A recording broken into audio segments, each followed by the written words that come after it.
New Age, peligros para nuestra fe. Con Juan Sánchez Requena, ex maestro de Reiki y máster en naturopatía.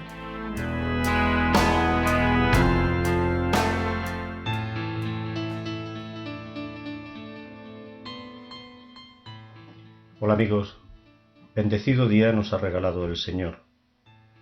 Bienvenidos de nuevo a esta sección. Hoy, como os anunciaba la semana pasada, antes de entrar en la nueva era, debo exponer algunas de las herejías que siempre están presentes en las técnicas que se encuadran en ella, aunque siempre se nos presentará con argumentos aparentemente fuertes. No dejan de ser meros sofismas, que partiendo de bases falsas por medio de la manipulación y los giros que le dan al lenguaje, cambiando el sentido de las palabras que utilizan, dan a estas falsedades apariencia de verdad. No pretendo ser exhaustivo en la presentación de estas herejías. Voy a ser bastante conciso para que se entiendan bien. Utilizaré en parte definiciones del Diccionario Abreviado del Cristianismo, de la editorial Idivesa. Comenzaré hablando del panteísmo, que es la doctrina según la cual Dios y la naturaleza son la misma cosa. Panteísmo viene de las palabras griegas pan, todo, y teos, Dios. Enseña y sostiene que Dios está en cualquier materia, cosa, animal, etc. Adquiere formas diversas, pero la principal es la identificación del mundo con Dios. El mundo y Dios son lo mismo. Fue condenada por la Iglesia en el Concilio Vaticano I.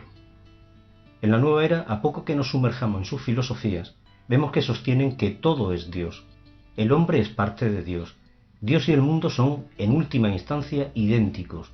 Dios es la energía del universo. Se presenta a Dios no como un ser personal. No es un Dios persona. La conciencia de este pensamiento es creer que yo también soy Dios, o puedo llegar a ser Dios. Los gurús sostienen que ellos son dioses. También sostiene la idea de que Dios incluye lo bueno y lo malo. Si vamos al libro del Génesis, capítulo 1, versículos 1 al 30, vemos que Dios hace la creación y se mantiene separado de la naturaleza.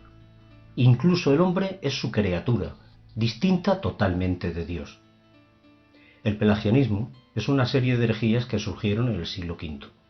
Viene de la doctrina de Pelagio, un monje británico que minimiza el papel de la gracia, según predicaba en los monasterios de Roma a principios del siglo V, sosteniendo que el hombre puede conseguir la salvación por su propio esfuerzo, sin la intervención sobrenatural de Dios. Por ello, anula la historia de la salvación del hombre, el pecado, y sin darnos cuenta a Dios mismo, pues si no lo necesito para salvarme, entonces ¿existe Dios? Negó también el pecado original y sus consecuencias. Adán dio solo un mal ejemplo. En el lado opuesto, la redención consistió en un buen ejemplo del Señor para toda la humanidad. Pelagio es el representante del racionalismo en el cristianismo antiguo. Fue desenmascarado por San Agustín. Ahondando en las premisas de las filosofías de la nueva era, vemos que están inmersas también en esta herejía, pues sostienen la capacidad natural del hombre para conseguir la salvación. Basta para ello el uso de la razón y de la libertad sin la intervención sobrenatural de Dios. La humanidad no muere por el pecado de Adán, ni resucita en el último día por la redención de Cristo, y que se nace libre de culpa. Leemos en el Evangelio de San Mateo, capítulo 29, versículos 23 al 26. En aquel tiempo dijo Jesús a sus discípulos: os aseguro que difícilmente entrará un rico en el reino de los cielos. Lo repito, más fácil es a un camello pasar por el ojo de una aguja que a un rico entrar en el reino de los cielos. Al oírlo, los discípulos dijeron espantados: entonces, ¿quién puede salvarse? Jesús se les quedó mirando y les dijo: para los hombres es imposible, pero Dios lo puede todo. Otra herejía es el arrianismo, herejía que surgió en el siglo IV por la enseñanza de Arrio. Sostenía que no hay tres personas en Dios, sino una sola persona, el Padre, negando la divinidad de Jesucristo, que no era Dios, sino que había sido creado por Dios de la nada como punto de apoyo para su plan. El Hijo es por tanto criatura, y el ser del Hijo tiene un principio. Ha habido por lo tanto un tiempo en que Él no existía. De este modo negaba la eternidad del Verbo, lo cual equivale a negar su divinidad. Esta herejía fue condenada por la Iglesia en el Concilio de Nicea en el año 325. Basta leer el comienzo del Evangelio de San Juan. capítulo 1, versículo 3, para darnos cuenta del error que sostiene la herejía. Al principio ya existía la palabra, y la palabra se dirigía a Dios, y la palabra era Dios. Esta al principio se dirigía a Dios. Todo existió por medio de ella, y sin ella nada existió de cuanto existe. Otra de las herejías del gnosticismo, la gnosis, es una herejía ya del siglo I, que ha persistido hasta nuestros días. En ella se entremezclan elementos orientales, griegos, judíos y cristianos. Tiene un dualismo entre el mundo espiritual y el mundo material, considerando a este último intrínsecamente malo, en el convencimiento que el mundo material es fruto de un ser divino. Distingue tres categorías de hombres: ílicos o materiales, psíquicos y gnósticos o espirituales. Esta corriente filosófica fue la primera herejía anticristiana a la que combatieron los padres de los primeros tiempos, además de San Juan en sus cartas. Leemos, refiriéndonos a los gnósticos, en la primera de Juan, capítulo 2, 18 y 19. Hijos míos, es la última hora. Habéis oído que iba a venir un anticristo. Pues bien, muchos anticristos han aparecido, por lo cual nos damos cuenta de que es la última hora. Salieron de entre nosotros, pero no eran de los nuestros. Si hubiesen sido de los nuestros, habrían permanecido con nosotros. Y la idolatría, que en un sentido clásico es la adoración o el culto que se tributa a entidades, objetos, imágenes o elementos naturales que se consideran dotados de poder divino, o también a divinidades falsas. También podemos considerar idolatría cualquier forma exagerada de admiración, devoción, entrega, que se hace en forma impropia, absolutista o fanática. Este pecado está muy presente en la nueva era. Se divinizan personas, cosas, incluso rituales.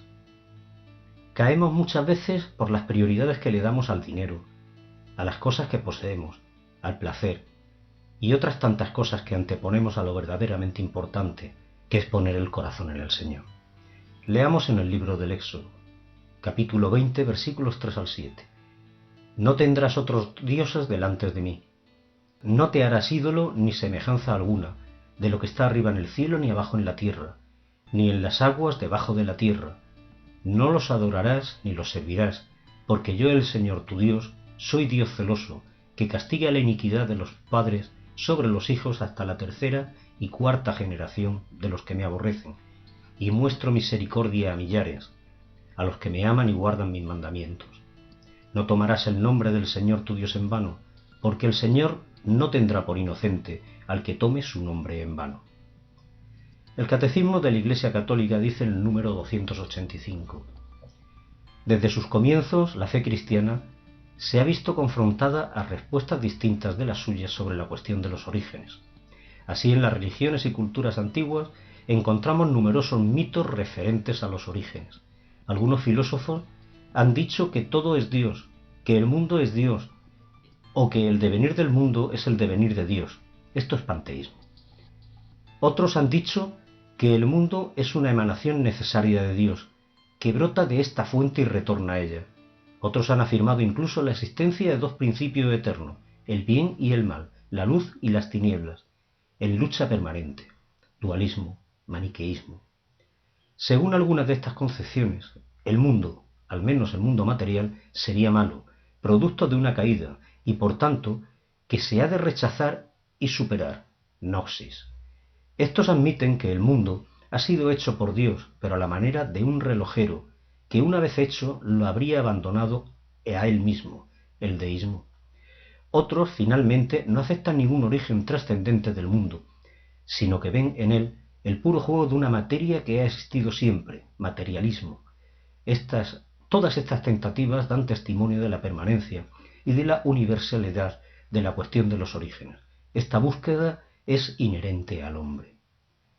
Más recientemente, el Papa Francisco, en su exhortación apostólica de Audete y Exsultate sobre la llamada a la santidad en el mundo contemporáneo, dedica el capítulo 2, los números 35 al 62, al nuevo gnosticismo y nuevo pelagianismo actual. Y en Evangelii Gaudium, la alegría del Evangelio, el número 94 al gnosticismo. Tal ha sido siempre la preocupación de la Iglesia, para alertarnos de estos peligros y reconducirnos al Señor. En otro podcast dedicaremos un tiempo también a todos los documentos de la Iglesia. Vamos a resumir para ir finalizando hoy. Panteísmo. Es doctrina según la cual Dios está en todo. El mundo y Dios son lo mismo. Pelagianismo. El hombre puede conseguir la salvación con su propio esfuerzo y sin la intervención sobrenatural de Dios. Arrianismo. Niega la divinidad de Jesucristo. La idolatría. Adoración a cualquier persona o cosa distinta del verdadero Dios. Y gnosticismo. Se basa en enseñanzas y prácticas secretas, mediante las cuales la persona pretende llegar al conocimiento, la gnosis, de la esencia misma de la divinidad a través de prácticas mágicas y ocultas. Veremos en sucesivos programas, cuando vayamos desgranando algunas de las técnicas y pseudoterapias, cómo cada una de estas herejías y pecados están prácticamente en casi todas ellas, más o menos encubiertas, pero generalmente nos presentan a Jesucristo como un maestro ascendido que podemos llegar a realizarnos completamente.